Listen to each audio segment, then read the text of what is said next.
Hello friends, welcome to new video में आप सबका बहुत बहुत स्वागत है हमारे यूट्यूब चैनल में। तो हमारे चैनल में अगर नया है, हमारे चैनल को दिल से सब्सक्राइब कर लीजिए और भोजपुरी से रिलेटेड न्यूज़ हमारे चैनल में हर वक्त आते रहते हैं। तो हमारे चैनल को फटाफट से दिल से सब्सक्राइब कर और बिना समय ले दे के आपके वीडियो को शुरू कर देते हैं।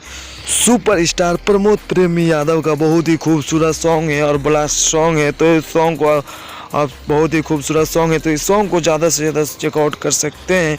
और इस सॉन्ग का नाम है गुब्बारा। जी दोस्तों, आप सब सही सुने, प्रमोद प्रेमी यादव का इस सॉन्ग का नाम है गुब्बारा। बहुत ही खूबसूरत एंड बड़ा सॉन्ग है। इस सॉन्ग को गाया है प्रमोद प्रेमी यादव ने और अंतरा सिंह प्रियंका ने मिलकर बेहद खूबसूरत सॉन्ग गाया है। तो आप सब ज़्यादा से ज़्यादा इस गाना को सुनने चेकआउट कर सकते हैं। इस गाना को रिलीज किया जाएगा 13 जनवरी को। जी दोस्तों, आप सब सही सुने, 13 जनवरी को सुबह 10 बजे इसे रिलीज किया जाएगा। जी दोस्तों, आप सब सही सुने, 13 जनवरी को इसे 10 बजे रिलीज किया जाएगा।